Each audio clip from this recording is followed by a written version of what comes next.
দুর্বল ভিত্তির ওপর দাঁড়িয়ে বাজেট দিয়েছেন অর্থমন্ত্রী।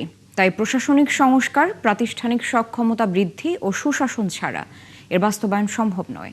বাজেট নিয়ে এমন পর্যবেক্ষণ গবেষণা প্রতিষ্ঠান সিপিডির। পরিবর্তনের বার্তা নিয়ে ক্ষমতায় এলেও কালো টাকা সাদা করার সুযোগ রাখায় সরকারের তীব্র সমালোচনা করেছেন সংস্থাটির নির্বাহী পরিচালক। রাজস্ব আদায়ে বাড়তি মনোযোগের পরামর্শ দিয়েছেন তিনি। রাকিব আল জাবেদের রিপোর্টে বিস্তারিত।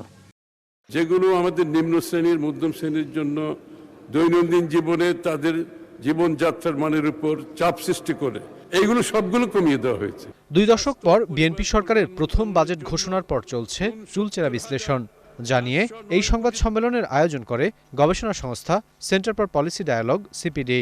সামষ্টিক অর্থনীতি দুর্বল অবস্থায় রয়েছে। শুধুমাত্র আমরা দেখছি যে আলোচনার শুরুতেই বাজেটের নানা দিক তুলে ধরেন সংস্থাটির নির্বাহী পরিচালক ডক্টর ফাহমিদা খাতুন। বলেন, চলমান বাস্তবতায় আমূল সংস্কার না করলে সম্ভব নয় 6,95,000 কোটি টাকার রাজস্ব আদায়। এছাড়াও বিদ্যমান বাজার ব্যবস্থায় 7.5% মূল্যস্ফীতি নামিয়ে আনাও কঠিন হবে সরকারের জন্য।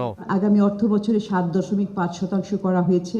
সেটা অর্জন করতে হলে আসলে অনেক ধরনের পদক্ষেপ নিতে হবে। প্রবৃদ্ধি দুর্বল হয়ে পড়েছে, দুর্বল ব্যক্তি খাতের বিনিয়োগ, কর্মসংস্থান হচ্ছে না, রাজস্ব আহরণে ঘাটতি রয়েছে এবং ব্যাংকিং খাত দুর্বল অবস্থায় রয়েছে।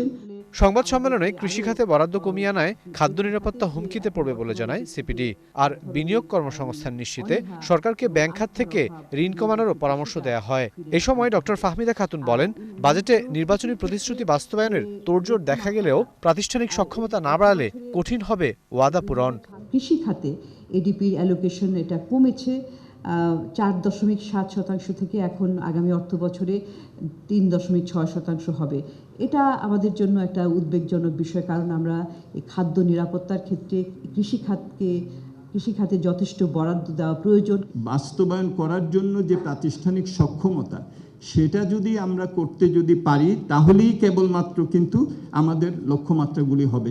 দুর্বল ভিত্তির উপর দাঁড়িয়ে সরকার বাজেট দেয় আর্থিক শৃঙ্খলায় ব্যাঘাত ঘটতে পারে বলে আশঙ্কার কথা জানায় সিপিডি। এই সময় কালো টাকা সাদা করার সুযোগকে অর্থনৈতিক ও রাজনৈতিকভাবে অনৈতিক বলে মন্তব্য করেন সংস্থার সম্মাননীয় ফেলো ডক্টর মুস্তাফিজুর রহমান। যতবারই কালো টাকা সাদা করার স্কোপ দেওয়া হয়েছে, তার থেকে সরকারের কাছে আয় খুবই কম আসছে, বরং এটা একটা অন্যদের জন্য এটা একটা মরাল হ্যাজার্ড সৃষ্টি করে থাকে।